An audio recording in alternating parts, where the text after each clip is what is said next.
The grandfather clock in the hallway of the Moretti mansion struck 3 in the morning, a sound that cut through the darkness like a bell marking the passage of time in a place where time seemed to move differently than in the rest of the world.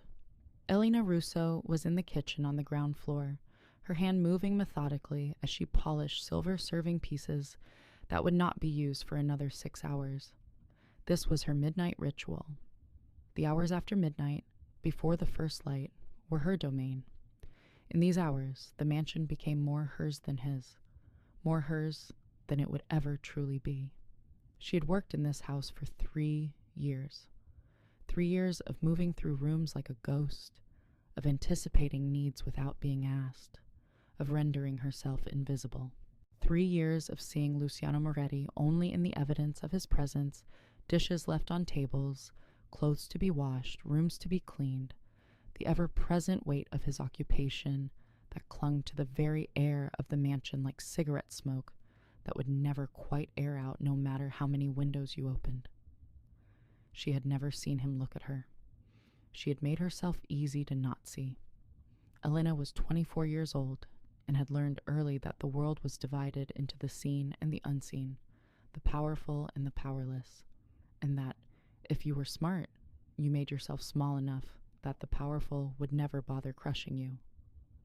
She had learned this lesson in poverty, in the orphanage, in the grand houses where she had worked.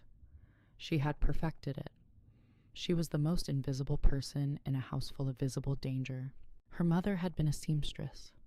Her father had been an abstraction, a man who existed only in her mother's sadness and stories, told in the quiet nights when her mother thought Elena was asleep.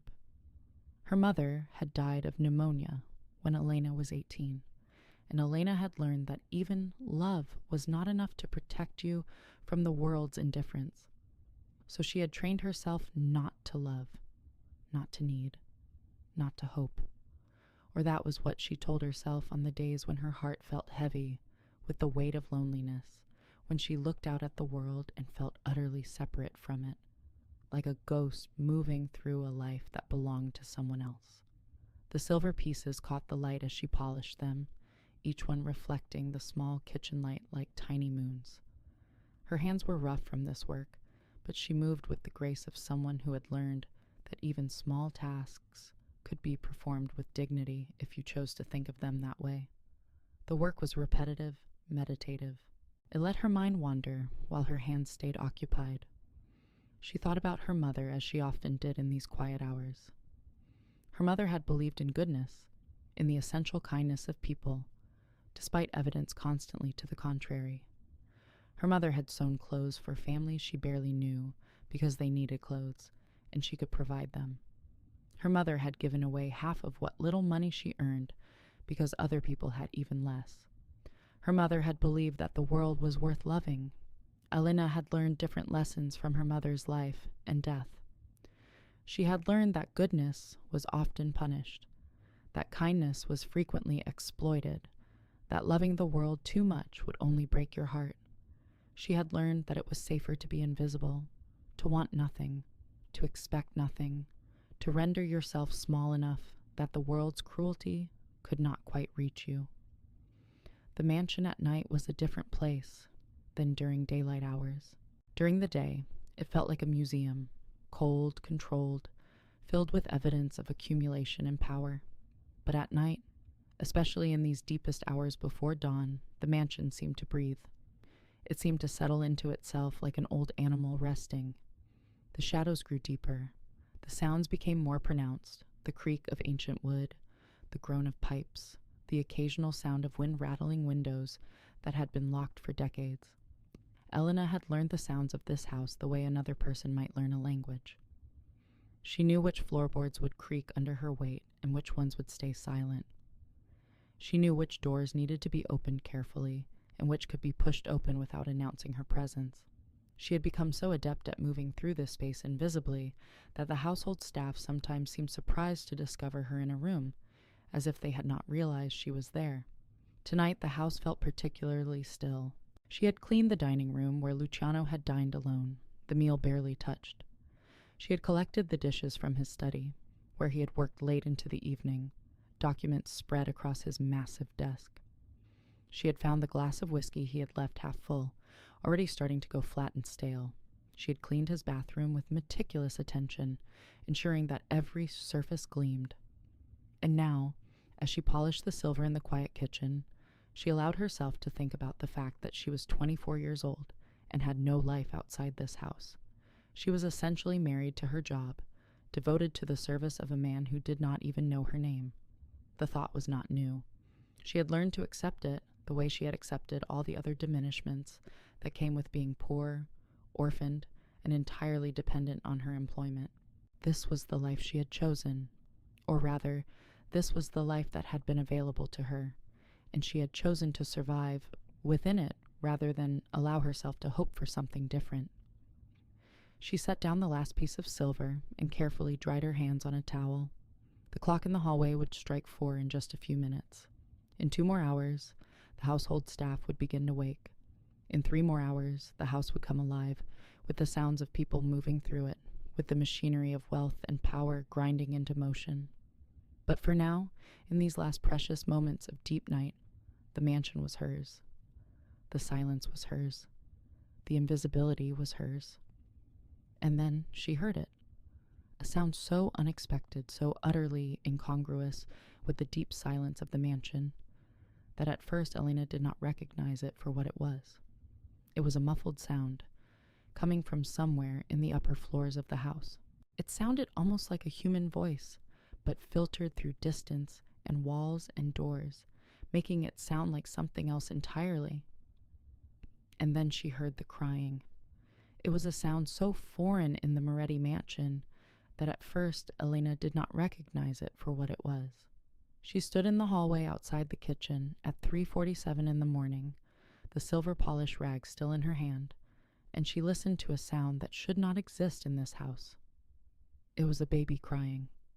Elena's first instinct was to go back to the kitchen, to pretend she had not heard it, to return to her routine of invisible competence and carefully maintain distance. The sound was not her concern. Whatever drama or complication had resulted in the presence of a crying infant in Luciano Moretti's mansion at 3 in the morning was not something she should involve herself in. Getting involved would mean becoming visible. It would mean asking questions, making herself present in Luciano's affairs in ways she had carefully avoided for 3 years. It would mean risking her employment, her housing, her carefully constructed safe invisibility. But the crying continued. And as it continued, Elena began to recognize something in the sound. Not just distress, but genuine suffering. The sound of a baby in pain or fear or hunger. The sound of something small and helpless and utterly dependent on the intervention of another being. Elena had heard a sound like that before. She had heard it in her mother's room in the weeks before she died, a sound that was not quite crying, but close to it, a sound of the body betraying you, of cells shutting down, of a life draining out of consciousness into unconsciousness. She had heard her mother make that sound and had been unable to help her. She had stood in her mother's room at 18 years old and understood with crystalline clarity that love was not enough, that kindness was not enough, that doing the right thing would not save the people you loved from the indifference of the world. She had spent 6 years after that learning not to hear such sounds. She had learned to move through the world with her ears partially closed, her eyes carefully focused on the tasks in front of her, her heart deliberately walled off from anything that might require her to care, to love, to be vulnerable to disappointment and loss. But a baby's cry, especially a baby's cry that sounded like it came from somewhere deep in this house, somewhere no baby should be, penetrated those walls as if they had been made of tissue paper. Elena moved toward the sound. She climbed the grand staircase on the east side of the mansion, the one servants were supposed to use, keeping to the shadows, her footsteps nearly silent on the carpeted steps. The crying grew louder as she ascended, which somehow made it worse. The sound was not distant, not abstract. It was real and present and desperate. She had only been to the upper floors of the mansion once, when she had first been hired and was being given a tour of the spaces where she was permitted and not permitted to go. She had been told never to clean the third floor without permission. She had been told that certain rooms were private, off-limits, belonging to Luciano alone. She knew where the master bedroom was. She knew where the guest suites were. She knew where the staff quarters were located, but she did not know where the sound was coming from.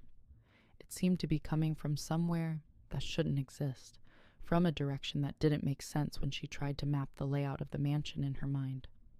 The crying led her to a corridor on the third floor that she had never explored. The doors here were closed. The hallway was dark, lit only by moonlight filtering through a single window at the end of the corridor. The carpet was thick beneath her feet, absorbing the sound of her movement in a way that felt almost supernatural.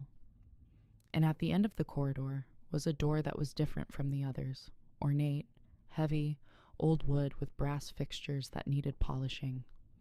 The door was a statement in itself, marking a boundary, declaring the space behind it to be separate from the rest of the house. This door was locked, but Elena could hear the baby on the other side of it. The sound was clearer now, unfiltered by distance. It was a newborn's cry, high-pitched, hoarse, the sound of a baby that had been crying for hours, that had exhausted its strength, and was now crying out of pure, desperate need. She climbed the grand staircase on the east side of the mansion, the one servants were supposed to use, keeping to the shadows, her footsteps nearly silent on the carpeted steps. The crying grew louder as she ascended. She had only been to the upper floors of the mansion once when she had first been hired and was being given a tour of the spaces where she was permitted and not permitted to go. She knew where the master bedroom was. She knew where the guest suites were, but she did not know where the sound was coming from. The crying led her to a corridor on the third floor that she had never explored. The doors here were closed. The hallway was dark. The carpet was thick beneath her feet, absorbing the sound of her movement. And at the end of the corridor was a door that was different from the others, ornate, heavy, old wood with brass fixtures that needed polishing. This door was locked. But Elena could hear the baby on the other side of it. She did not think very carefully about what she did next. If she had stopped to consider that she was about to involve herself in something that was almost certainly above her station, something that definitely was not her responsibility, something that could potentially get her dismissed from the best employment she had ever managed to secure, she might have walked away. But she had heard the cry of her mother as she lay dying, had understood in that moment that the world did not care about suffering, did not reward kindness or loyalty, or any of the virtues her mother had tried to teach her. She had spent 6 years after that, trying to be small enough that suffering could not touch her. But the sound of a baby crying, something so purely vulnerable, so utterly dependent on the goodness of others, penetrated the walls she had built around her heart. Elena tried the door. It was locked. She tried it again, pushing harder, as if determination alone could open it. It would not budge. She ran back down the stairs, her heart moving in her chest faster than it had in years. Her usual, careful composure fractured by something that felt almost like panic. She knew where the spare keys were kept, in a locked cabinet in Luciano's study. She had never had permission to go into his study, but she had passed it, had seen through the open door once or twice when he had been there, reading or speaking on the phone. She climbed back down the main staircase and moved toward his study. The door was closed. She did not have a key. But she knew the study had a large window facing the garden. She knew there were gardening shears kept in a shed near the kitchen, and she knew how to pick a simple lock from her years of learning to navigate spaces not entirely her own. It took her 12 minutes to open the window. It took her another 5 to find the cabinet with keys, another 2 to identify which key might open the locked door on the third floor. She was breathing hard, her composure entirely gone, replaced by something that looked like desperation, as if she had become a different person, not the invisible servant who moved through this house like a ghost, but someone willing to commit small acts of breaking and entering to reach a crying baby. When she returned to the locked door, the key slid in smoothly. The lock clicked. The door swung open. The room beyond was a tomb. That was Elena's first thought. The room was filled with dust and the smell of closed space, of something shut away and forgotten. The wallpaper was faded to the color of old bruises. The furniture was minimal. A crib, a changing table, a rocking chair that faced the window. And in the crib, small and struggling against the blankets wrapped around him, was a baby. He was tiny. Elena had seen babies before. She had lived in an orphanage for 6 months where there had been young children, but this baby seemed impossibly small. He was perhaps a month old, maybe less. His skin was pale and translucent, and she could see the tiny blood vessels beneath the surface. His eyes were squeezed shut as he cried, his mouth open impossibly wide for such a small body. He wore a cream-colored gown, and his blankets were soaked with fluids. Sweat, probably, or something else that Elena did not want to examine too closely.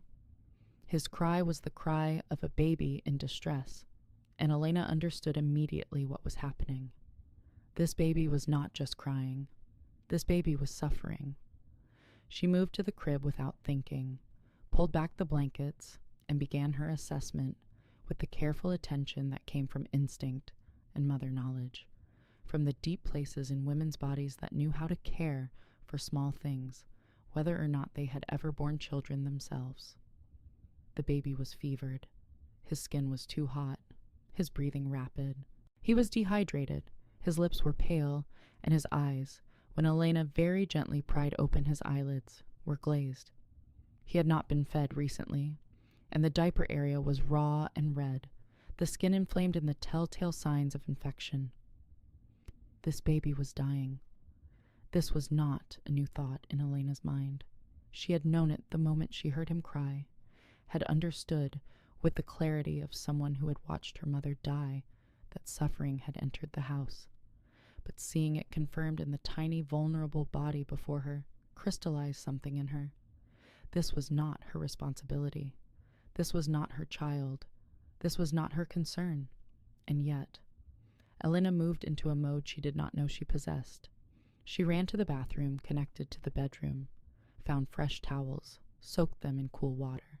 She began the careful process of bathing the baby to reduce his fever, supporting his impossibly small head with one hand while she gently dampened his skin with the other. The baby's crying continued, now with a hoarse quality that suggested his throat was raw from hours of uninterrupted distress. She found a bottle in a cabinet beneath the changing table, half full, the milk inside curdled and rancid. She sniffed it and recoiled. This baby had been left in this locked room with contaminated food for hours, perhaps longer than hours, perhaps much longer. Elena emptied the bottle into the sink, washed it thoroughly, and carried it downstairs to the kitchen.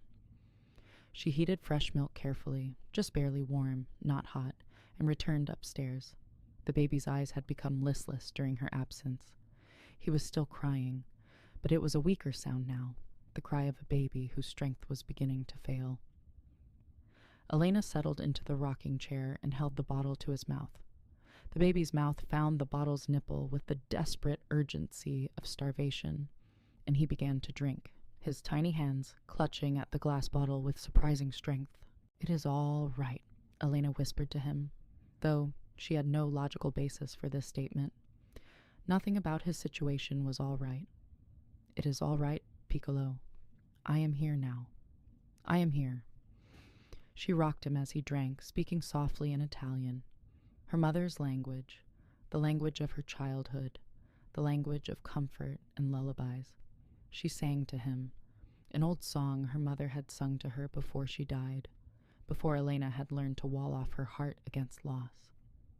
"Piccolo mio, close your eyes, sleep now in the darkness, for the stars will watch over you, and the moon will keep you safe, and someone who loves you will guard you through the night." The words were lies. The moon could not keep anyone safe. Love was not a protection against suffering. The world did not work that way. And yet she sang them anyway, because singing them felt important, felt like an act of resistance against the specific cruelty of this baby being left alone and dying in a locked room. Locked. By 4:30 in the morning, the baby had fallen asleep in her arms, his breathing still rapid and shallow, his skin still fever-hot, but his suffering temporarily assuaged by the combination of food and human contact and the sound of a voice speaking to him as if he mattered. Elena sat in the rocking chair and did not move. She sat there as the sky outside the window moved through the gradations of night toward dawn. She sat there as the house began to wake around her. She could hear distant sounds of servants beginning their day, the sound of water running somewhere in the mansion, the coffee machine rumbling to life in the kitchen. She sat there, knowing that discovery was inevitable, knowing that she had violated the boundaries of her employment, knowing that she would likely be dismissed when the truth of her violation became known, and she did not care. This baby needed her. This baby would die without intervention. And Elena had learned in the moment of finding him that some things were more important than safety, more important than invisibility, more important than the careful preservation of one's own security. She had promised herself, after her mother died, that she would not love again. She had learned that loving the world was dangerous, that it could be used against you, that it left you vulnerable to crushing disappointment. She had built walls that she had believed were impenetrable. But a baby's cry had torn through those walls as if they had been made of paper. The baby woke at 5:30 in the morning, and Elena began her routine again. Water to cool the fever, milk to address the hunger, gentle cleaning to prevent infection, singing to address the loneliness. At 6 in the morning, she heard footsteps in the hallway. She recognized them, the steady, measured tread of someone powerful, someone accustomed to commanding every space they entered.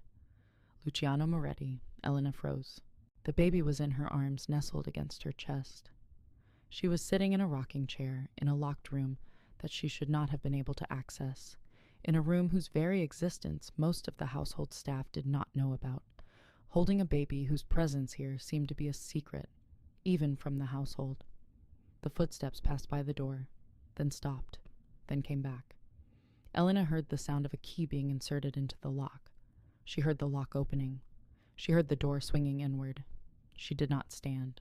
She did not move. She sat in the rocking chair with the sick baby in her arms, and she waited to see what would happen next. Luciano Moretti filled the doorway. He was shorter than she had expected. She had only glimpsed him once or twice in the 3 years she had worked for him, and those glimpses had been at a distance. In person, he was more present than a photograph could capture, more real, more dangerous. His pale gray eyes passed over the room as if cataloging every detail, and then they landed on Elena, and she felt the weight of his attention like a physical force. "How did you get in this room?"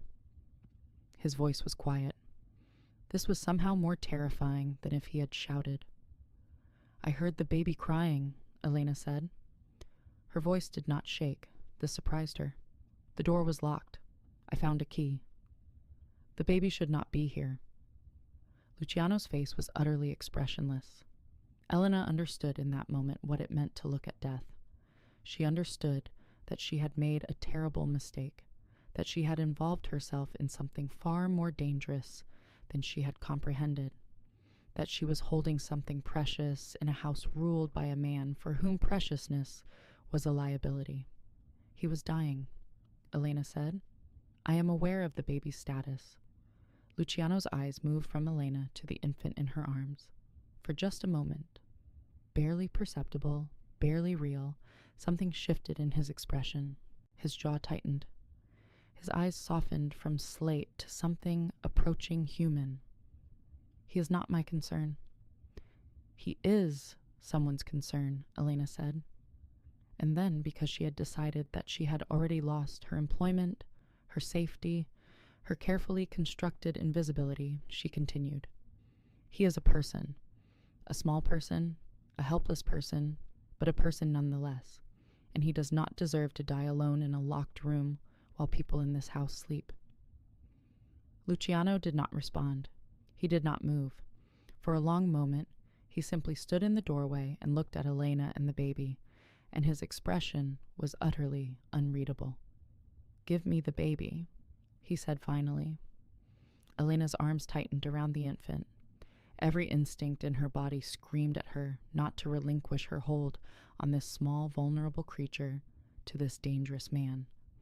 And yet she understood that she had no choice. She was a servant in his house. He had absolute authority. She had already crossed so many lines that one more line would not matter. She stood. She walked forward. She placed the baby in Luciano's arms. And then she witnessed something that she had not believed possible. Luciano Moretti, the dangerous man, the crime boss, the predator she had been carefully not noticing for 3 years, looked down at the baby in his arms, and his entire face transformed. It was as if a mask had been removed, revealing the human being underneath. His eyes, those cold gray instruments of violence, filled with something that looked almost like tears. His jaw unclenched. His shoulders, which had been held in the rigid posture of absolute control, sagged slightly, as if he had been holding a weight for years and had finally been allowed to set it down.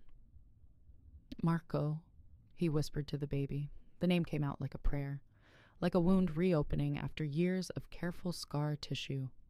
"Mio figlio," my son. Elena understood in that moment what this room was. This was not a room for storing something dangerous. This was a tomb. This was a memorial. This was a space where Luciano kept his grief locked away from the world, sealed behind doors that no one was permitted to open. And now, because Elena had opened those doors, his son was in his arms. Luciano did not dismiss Elena. He did not tell her to leave. Instead, he sat down in the rocking chair where Elena had sat for the past hour singing to his son. And he looked at the baby with an intensity that was almost painful to witness. His pale gray eyes studied every detail of the infant's face, as if trying to memorize it, as if he was afraid that if he looked away for even a moment, the baby would disappear. His dangerous face, scarred and hardened by decades of violence and cruelty, was transformed into something that looked almost human. The man who commanded criminal empires, who had ordered deaths without flinching, who had built his entire identity on the rejection of vulnerability and emotion, was now completely undone by the presence of a tiny infant. "He was supposed to be dead," Luciano said quietly. The words came out like a confession, like something he had been carrying for years and had finally found someone he could tell. His mother, my wife, she was pregnant. There were complications. She died in childbirth. The baby died with her. That is what they told me. "But he did not die," Elena said carefully, moving toward the window, maintaining a respectful distance while remaining present, understanding that Luciano needed someone to hear this story, needed someone to witness it. She understood, in that moment, what it meant to be truly seen by another person. She had spent 3 years being invisible, and now she was being asked to witness something profound and transformative. No, apparently not. Luciano's voice was hollow, processing information that could not be processed. Apparently, someone brought him here. Apparently, someone placed him in this room 3 days ago with instructions that I was not to be disturbed, that I was to be allowed to maintain the fiction that he does not exist. The only reason I came here tonight was because I could not sleep, because I have been haunted by dreams of my wife, of the child I never knew, of the loss that I never properly grieved. "Someone cruel did this," Elena said quietly. She understood the calculated nature of this deception, the deliberate psychological torture of it. Someone had known exactly what bringing a secret baby to Luciano's mansion would do to him. Someone had wanted him to discover his son and be unable to claim him without risking everything. "Someone has used your son as a weapon." "Yes." Luciano looked up at her, and his eyes held the kind of pain that comes from understanding exactly how much danger his child was in. "My enemies know about the baby now. That is the only way someone could have gotten him into this house and left him here. It is a message. It is a threat. It is a declaration that I am vulnerable now in a way I have never been vulnerable before." Elena understood. She understood the cruelty of this deception, understood that someone who knew Luciano intimately, someone who understood the precise nature of his weaknesses, had taken his newborn son and hidden him away like a shameful secret, like a bomb waiting to detonate. "He is dying," Elena said quietly. She was stating a fact, not asking a question. "He has a fever. He is dehydrated. He has been fed contaminated milk. He needs a doctor immediately, or he will not survive the night." Luciano closed his eyes, and when he opened them again, Elena saw him make a decision that came from somewhere deep in him, from a place that had nothing to do with the criminal empire he had built, that had nothing to do with power or dominance or control. "I will help you," Elena said before he had to ask. "I will help you save him." Luciano looked up at her. The vulnerability in his eyes was shocking after 3 years of not looking at him at all, after deliberately training herself not to see him. "You cannot tell anyone about this. You cannot tell anyone that the baby is here. You understand that? If certain people know that I have a son." "I will not tell anyone," Elena said. She meant it with an absolute certainty that surprised her. "I am your servant. What happens in this house remains in this house. That is part of the covenant of service. And more than that," she paused, choosing her words carefully, "that child is innocent. He did not ask to be born into a world of danger and darkness. He did not ask to be used as a weapon. I will not allow him to be harmed if I can prevent it." "Why would you help me?" Luciano asked. There was genuine confusion in his voice. "Why would you help this baby? You could leave. You could report me to the authorities. You could escape the situation that you have stumbled into. Instead, you are standing here offering to help me keep a secret that could get you arrested, that could put you in danger." Elena thought about her mother. Elena thought about the years she had spent trying not to feel, not to hope, not to love. She thought about how that strategy had left her empty and alone, invisible in a world that did not see her.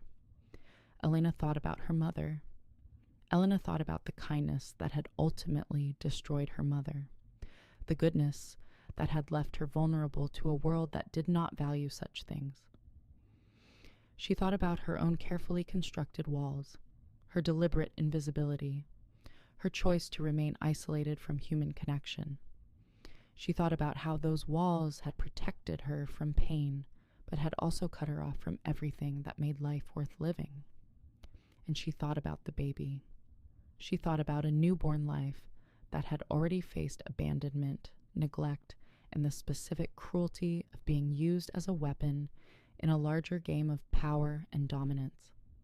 She thought about how this child would grow up in a world shaped by violence and darkness, unless someone chose to be different, unless someone chose to see him, to care for him, to protect him, even when that choice came at personal cost. "Because someone has to," she said simply. "Because this baby cannot advocate for himself. Because you are obviously in pain, and because it seems that no one else in this house is willing to help. So I will help. That is all." Luciano was quiet for a long moment. Then he said, "The boy is not legally mine. His existence is not documented. His mother lied to me about his death and then disappeared. Or perhaps she never existed at all. I do not even know who brought him here or who left him in this room. I do not know what plans people have for him, or for me, or for this situation."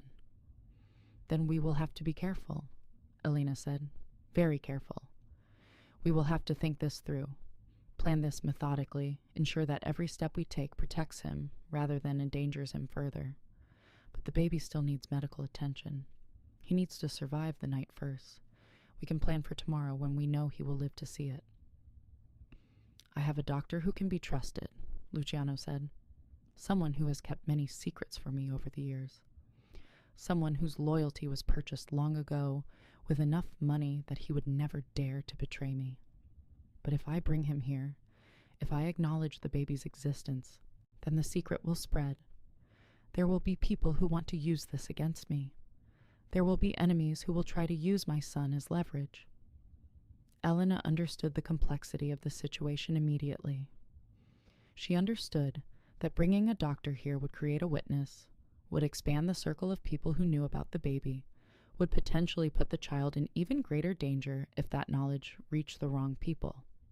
But she also understood that without medical intervention, the baby would die, and she would not allow that to happen. "Then we do not bring the doctor here," Elena said. And as she said it, she realized that she was planning, that she was thinking strategically about how to move forward, that she had crossed from being a servant in this situation to being a partner in it.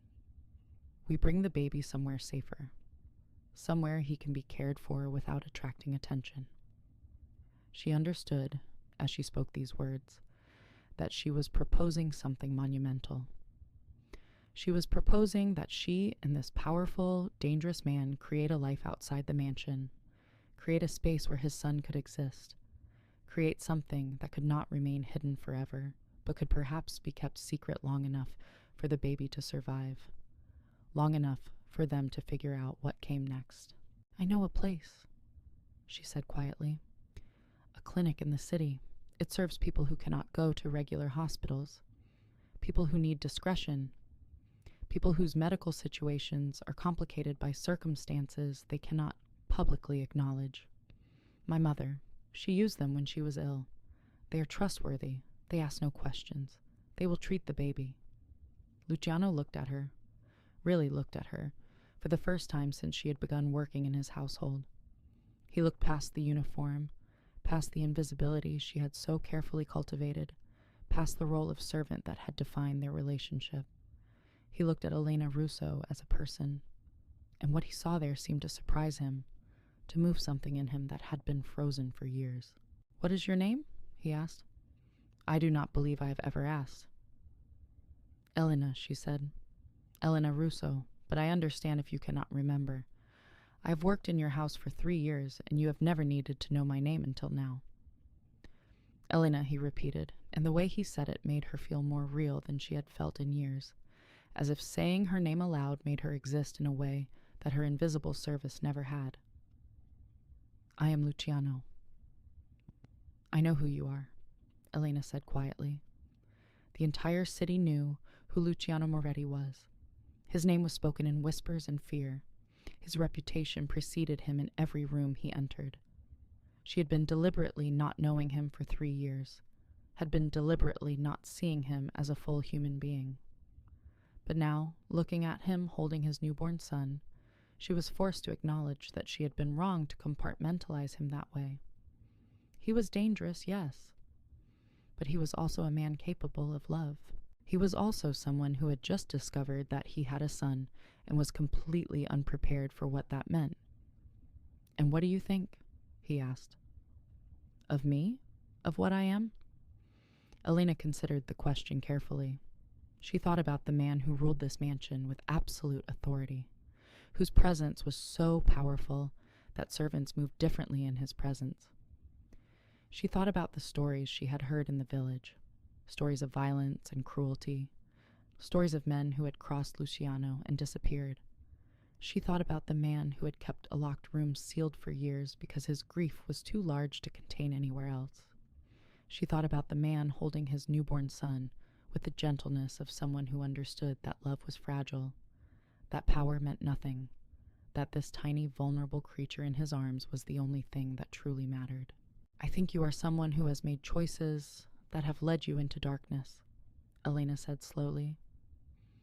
"I think you are someone who has learned to survive in that darkness through violence and cruelty. I think you are someone who has forgotten what it means to be vulnerable. But I think you are also someone capable of love. And I think that love, the love you feel for this baby, might save you if you are willing to be saved." Luciano was quiet.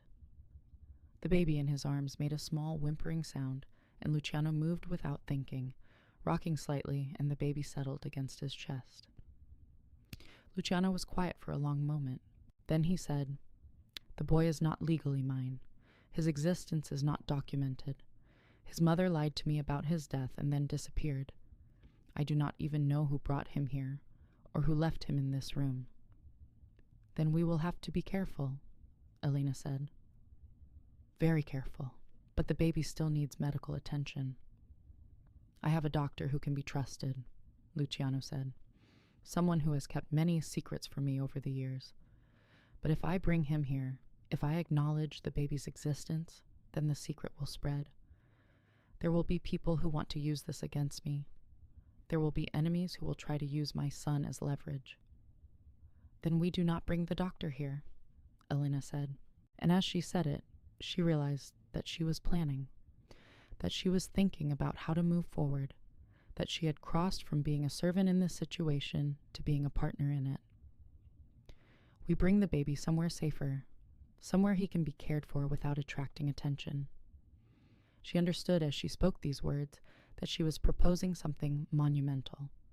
She was proposing that she and this powerful, dangerous man create a life outside the mansion, create a space where his son could exist, create something that could not remain hidden forever. I know a place, she said quietly, a clinic in the city. It serves people who cannot go to regular hospitals, people who need discretion. My mother, she used them when she was ill. They are trustworthy. They ask no questions. Luciano looked at her, really looked at her, for the first time since she had begun working in his household. He looked past the uniform, past the invisibility she had so carefully cultivated, to the woman beneath, and what he saw there seemed to surprise him. "What is your name?" he asked. "I do not believe I have ever asked." "Elena," she said. "Elena Russo." "Elena." He repeated her name as if tasting it, as if saying it aloud made her real in some way that invisibility had prevented. "I'm Luciano." "I know who you are," Elena said quietly. "And what do you think?" he asked. "Of me? Of what I am?" Elena considered the question carefully. She thought about the man who ruled this mansion with absolute authority, whose presence was so powerful that servants moved differently in his presence.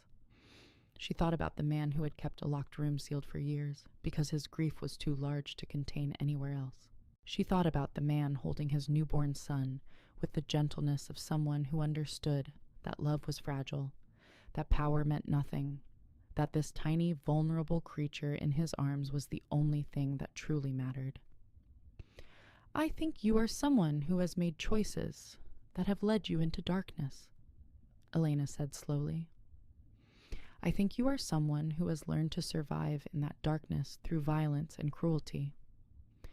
I think you are someone who has forgotten what it means to be vulnerable, but I think you are also someone capable of love, and I think that love, the love you feel for this baby, might save you if you are willing to be saved."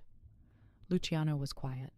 The baby in his arms made a small whimpering sound, and Luciano moved without thinking, rocking slightly, and the baby settled against his chest.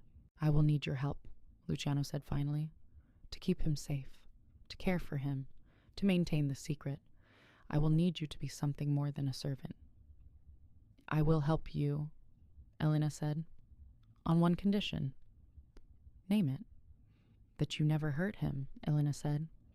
"That you never use him as a weapon or leverage or anything other than what he is, your son. That you raise him to be better than what you are.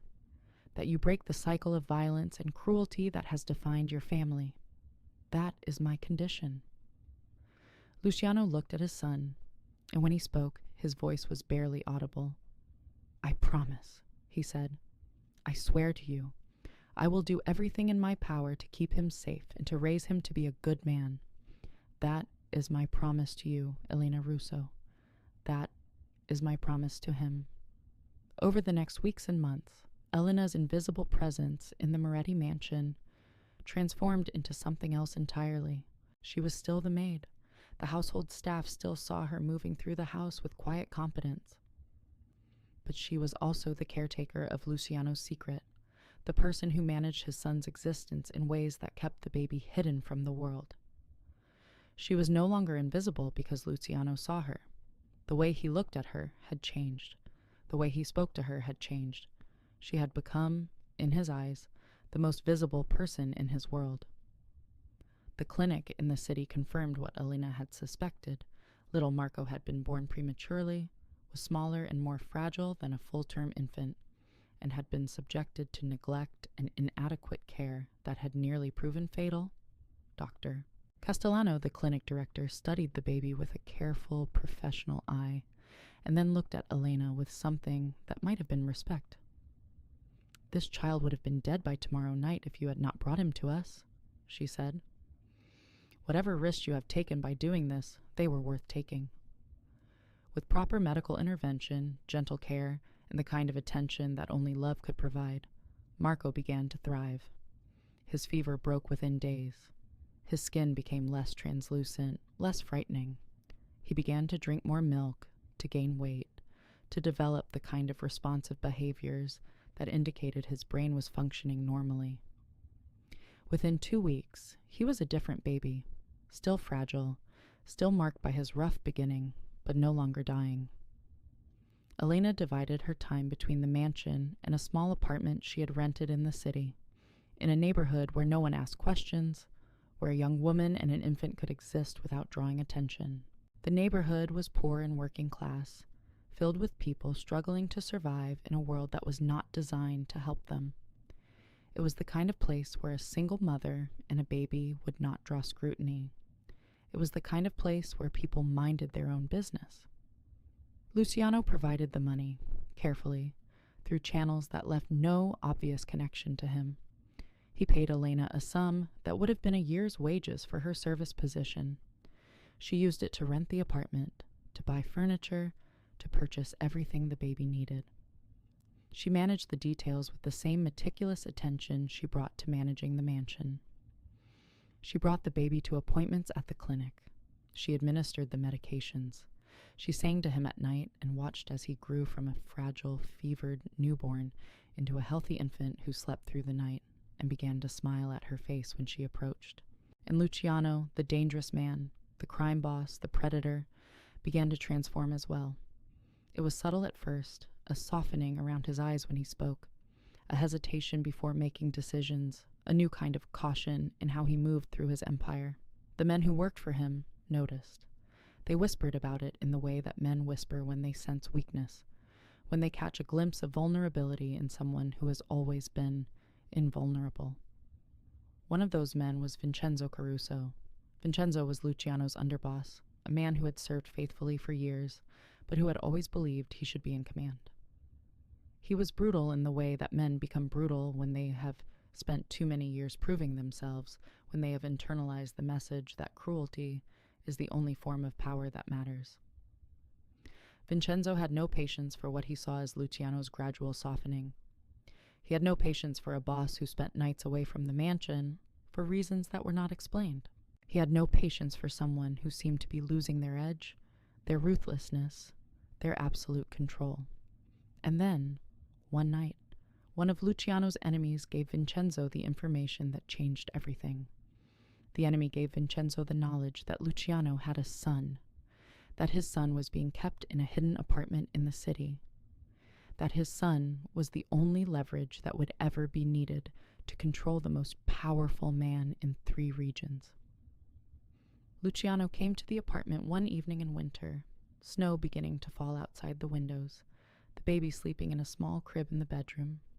He found Elena cooking dinner in the kitchen, a simple pasta with tomato sauce, the smell of garlic and oregano filling the small space.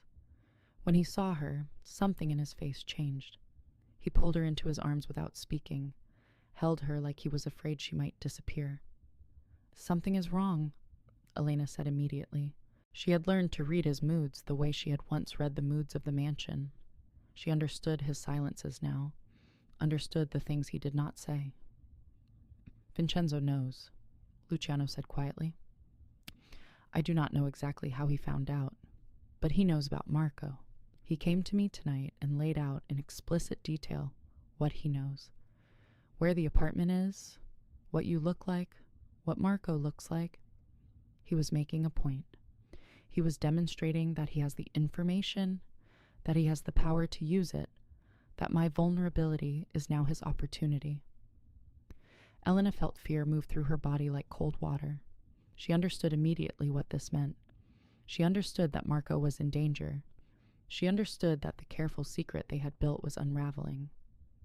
"What did you tell him?" she asked. "I told him to leave my office. I told him that if he ever mentioned my son again, I would kill him myself and dump his body in the river." Luciano's voice was cold, deadly. He had shifted back into the dangerous man, the predator. But it was an empty threat, and he knows it. If I kill him, it will trigger retaliation. It will draw attention. It will put Marco in more danger. He came to the apartment whenever he could safely do so, usually late at night, when his business affairs allowed. He would hold his son and speak to him in Italian, telling the baby about the family he came from, about the legacy he would inherit, about the ways Luciano hoped his son would be different from him. He would hold his son and watch him sleep and allow himself to feel the fullness of his love for this small, vulnerable creature. Elena would watch them together from the doorway, and she would understand that this was what love looked like, not the romantic love of passion or desire, but the love of sacrifice, of a powerful man learning to be vulnerable for the sake of someone small and helpless. She would watch Luciano rock his son and sing to him in Italian, and she would understand that he was transforming, that this small child was changing him in ways that nothing else could have changed him. The weeks became months. The months became a year. Marco grew from a fragile newborn into a healthy baby who was beginning to show evidence of personality, of humor, of the kind of trust that comes from being consistently loved and cared for. Elena and Luciano fell into a rhythm together, Elena as the primary caretaker, Luciano as the father who carved out time whenever he could to be present for his son. They did not speak about what was developing between them, this connection that went beyond employer and employee, that had nothing to do with the original power dynamics of their relationship. They simply existed together in the small apartment, and when Luciano held Elena's hand, when he looked at her with intensity in his pale gray eyes, they were two people choosing each other despite all the reasons they should not. But the world outside the apartment was growing more dangerous. Luciano's enemies were becoming bolder. The Caruso situation had not been resolved. Vincenzo remained, a threat that Luciano could not eliminate without drawing unwanted attention. And then there were the other complications. Business partners questioning his judgment, territory disputes becoming more violent, the delicate balance of power that Luciano had maintained for years beginning to shift as other men sensed his vulnerability. One evening, Luciano arrived at the apartment with the kind of exhaustion that came from making impossible decisions. He had been wounded, a shallow knife wound on his shoulder that he tried to hide, but that Elena discovered when she embraced him. He told her that he was being challenged more openly now, that his authority was being questioned, that if he did not respond with overwhelming force, his empire would collapse. "I do not want that," he said quietly. "I do not want to respond with force. I do not want to become the man I was before I met you, before I met Marco. But I do not know how to maintain power without it."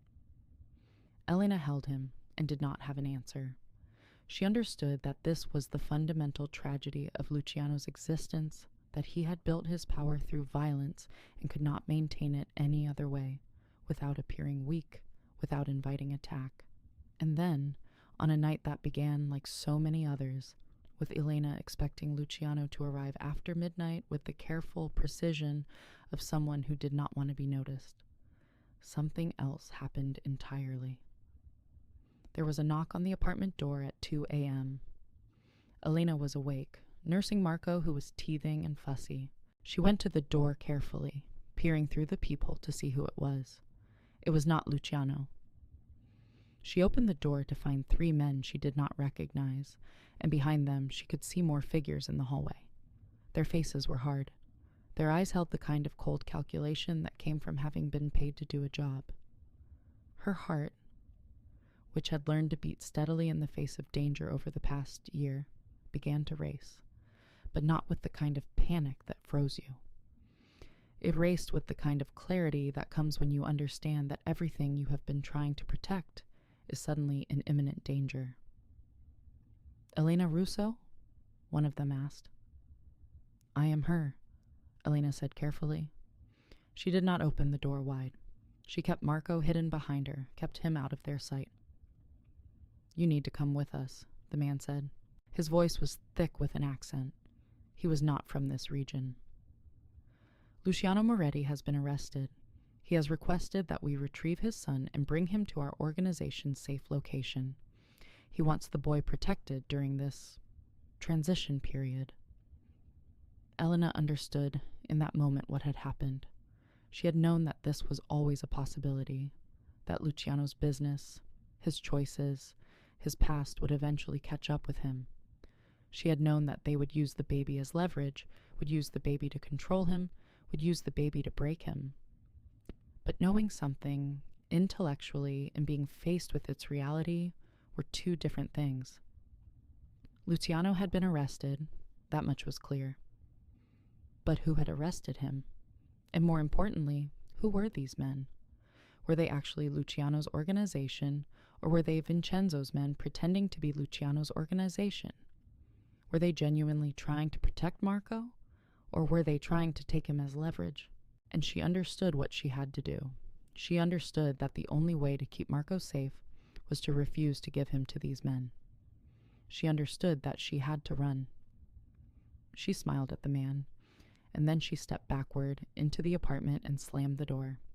She smiled at the man, and then she stepped backward into the apartment and slammed the door.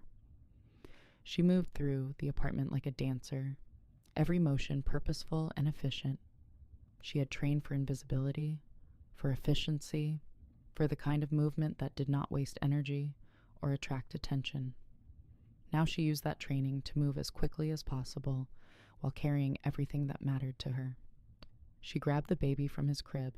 He woke, confused, but did not cry, understanding immediately through the bond they had built that something was wrong, that they needed to leave. She shoved clothes into a bag, moving with the kind of urgency that comes from understanding that every second mattered. She grabbed the papers that documented the baby's existence, birth certificate, medical records, everything that would prove the baby's paternity and survival, everything that would matter if they had to fight for him later. She moved to the window of the third-floor apartment and assessed the distance to the fire escape. The men were trying to break down the door.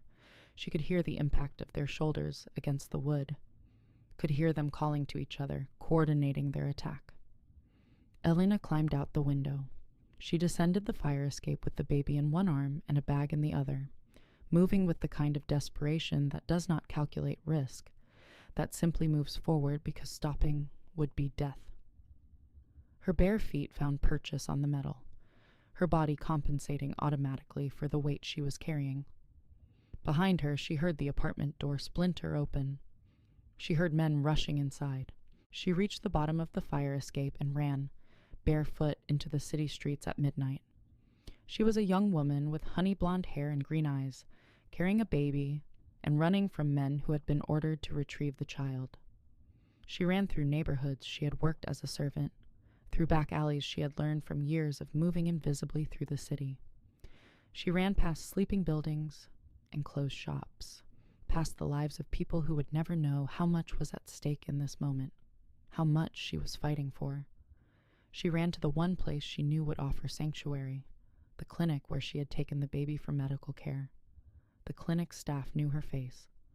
They had been paid by Luciano to ask no questions, but what they had not known was that Elena had spent the past year building relationships with them, not just as servants of Luciano's money, but as another human being seeking help for a vulnerable child. The clinic director, a woman named Dr. Castellano, who was old enough to have lived through many transformations of the city's underworld, took one look at Elena's face and said, "You need sanctuary. I need him to be safe." Elena corrected, gesturing to the baby. She was breathing hard, her hair wild, her face flushed with exertion and fear. "Then you both need sanctuary," Dr. Castellano said. She did not ask questions. She did not hesitate. She simply acted with the kind of decisiveness that comes from understanding what matters and what does not. "I have contacts outside the city, people who specialize in disappearing, People who can get a woman and a child out of the country if necessary. That is what you are asking for, is it not? You are asking me to help you escape.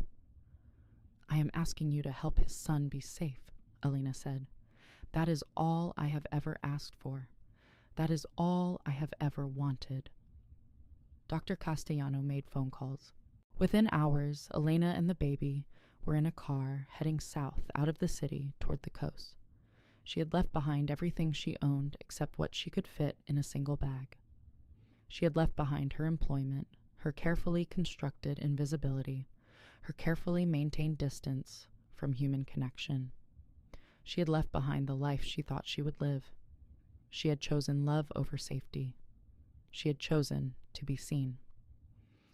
The car drove through the night, and Elena sat in the back seat holding the baby, no longer a newborn but a healthy 1-year-old boy with dark auburn hair like his father and the beginnings of his father's intense gaze.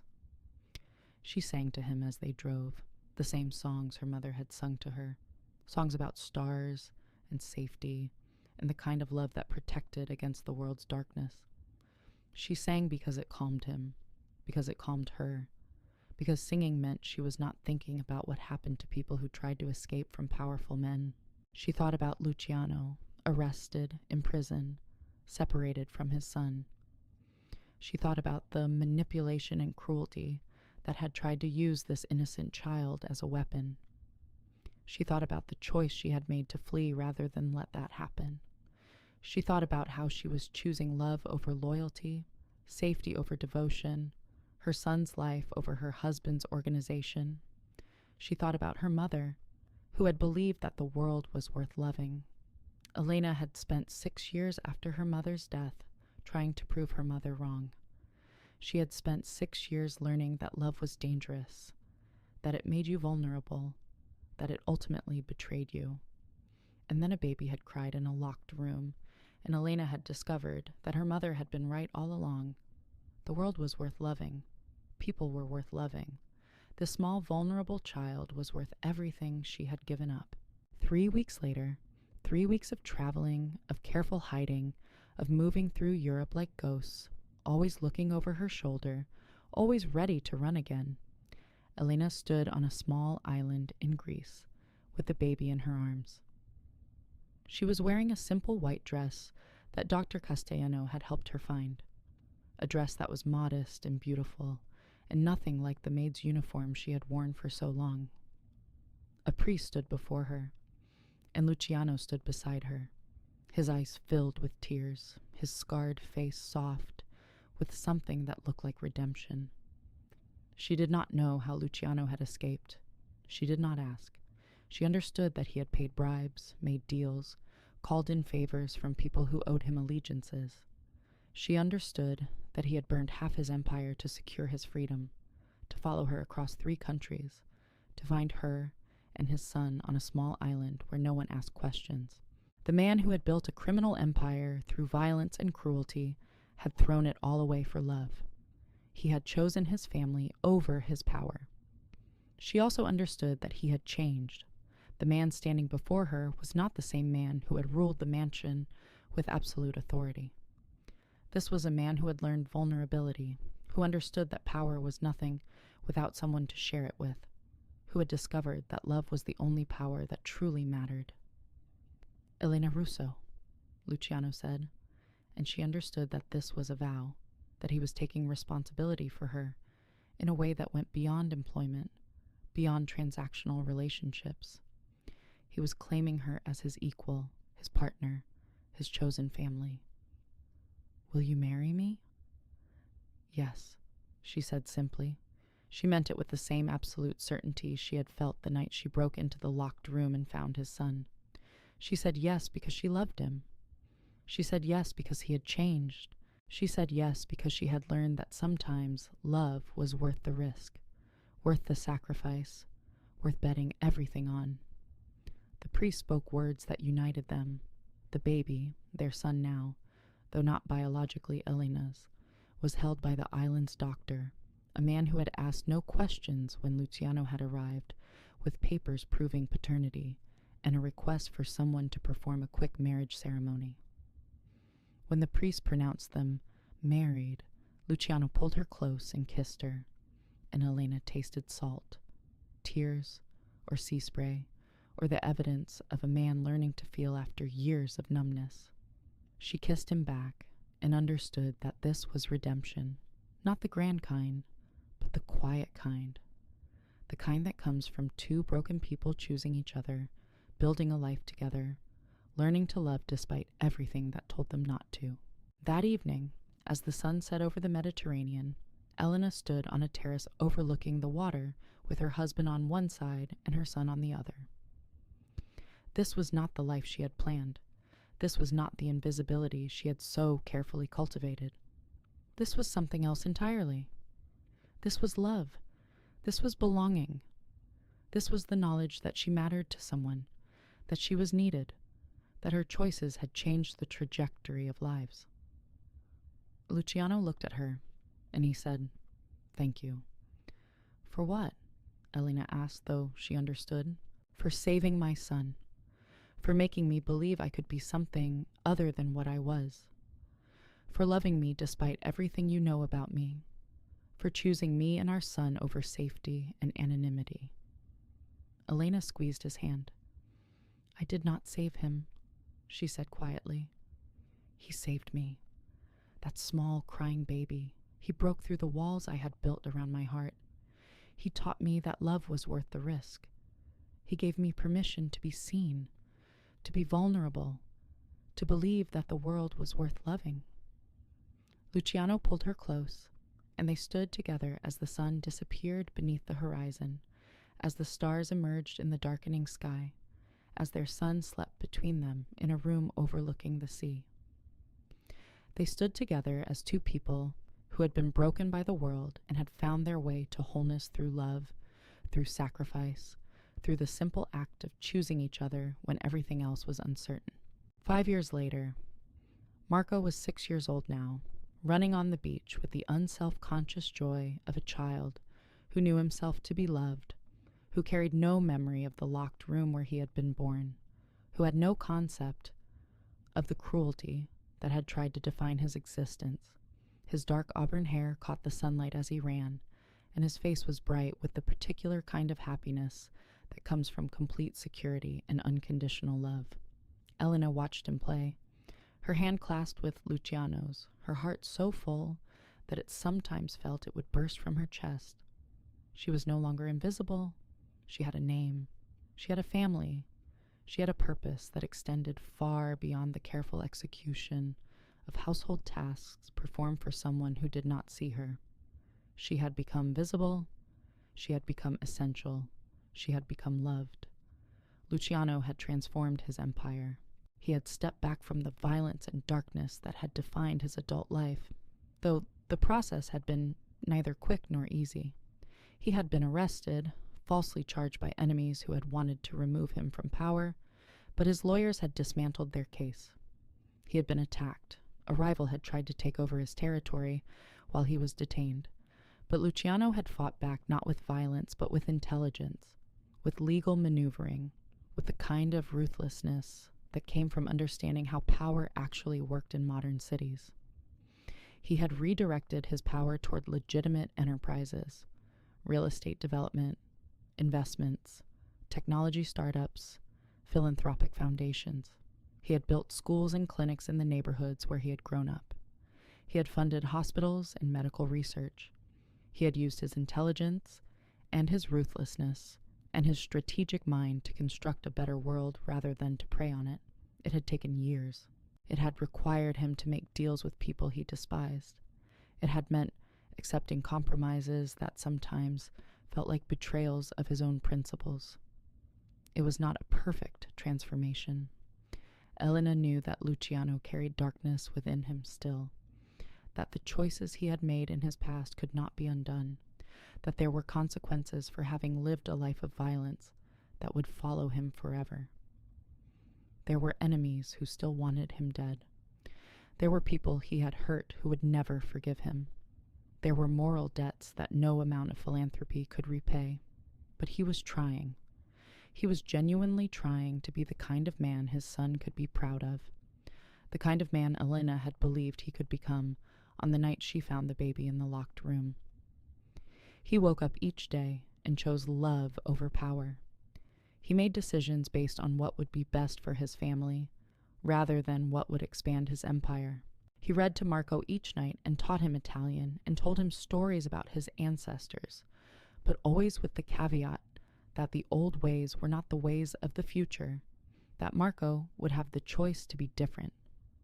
Marco ran to them, and Luciano lifted him onto his shoulders, and Marco laughed with pure joy, and Elena understood that this moment, this ordinary, beautiful moment, was redemption itself.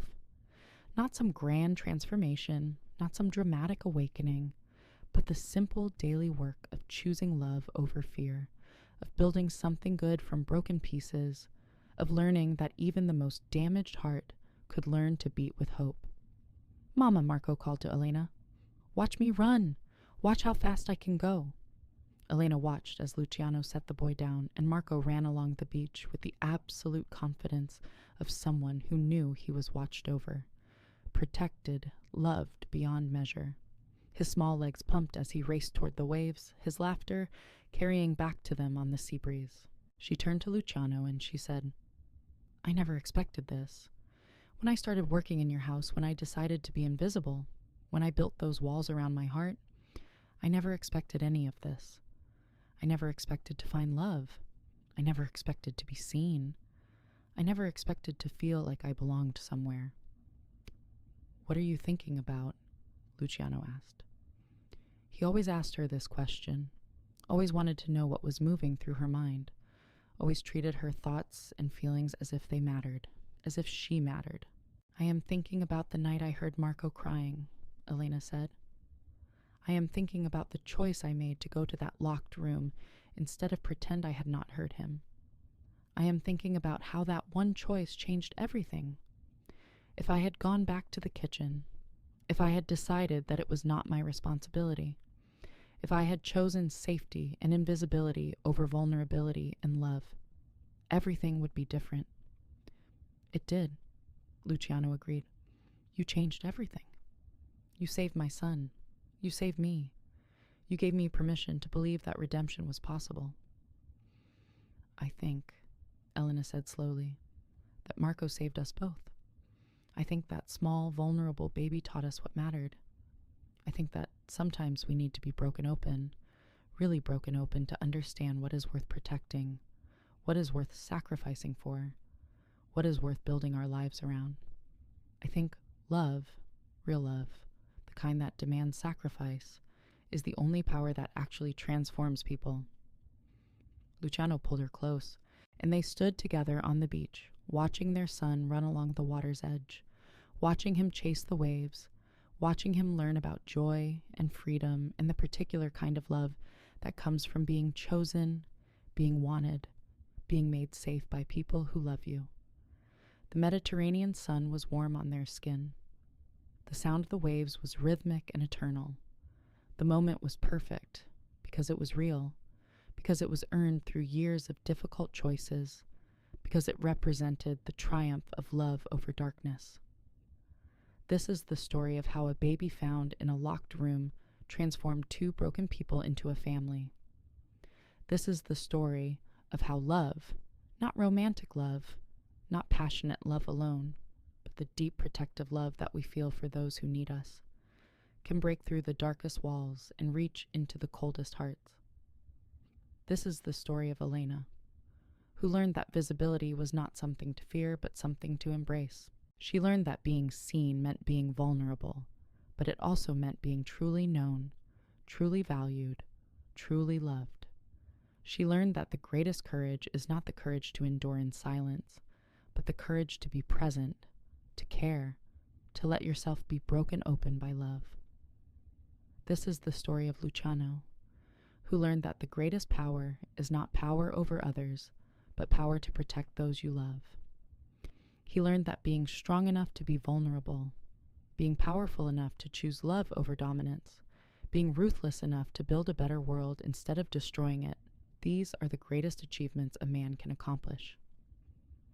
And this is the story of Marco, who learned that Even if you are born in darkness, even if you are born to violence and danger and the specific cruelty of being used as a weapon, you can choose to live in light. You can choose to be loved. You can choose to believe that your life has value, that you matter, that you are worthy of protection and care, and the kind of love that comes from people choosing to see you, choosing to fight for you, choosing to build a life around the simple fact of your existence. Thank you for spending this time with us on Crimson Vow Tales. Thank you for listening to the story of Elena and Luciano and Marco. Thank you for believing that love is real, that redemption is possible, that even the most broken people can be made whole. Where we tell the stories of people transformed by love, where we celebrate the redemptive power of human connection, where we believe that even the most broken lives can be made whole through the simple act of choosing to love each other. Subscribe to Crimson Vow Tales. Share your own stories of transformation and redemption. And remember, somewhere in your own life, you have the capacity to be someone's salvation. You have the capacity to look into the darkness and choose to be the light. You have the capacity to love in a way that changes everything. I wish you all the courage it takes to be vulnerable. I wish you someone who will look past your mistakes and see your potential. I wish you the strength to choose love even when it is terrifying, even when it demands everything from you, even when there are no guarantees that it will end the way you hope it will. And I wish you the grace to know that your life matters. Your presence in this world is not accidental. You are exactly where you need to be. And somewhere, someone is being saved by your presence, is being healed by your love, is finding redemption in the simple fact that you chose to see them, to care for them, to love them despite all the reasons you should not. Until next time, this is Crimson Vow Tales, where love is the only power that truly matters. The end.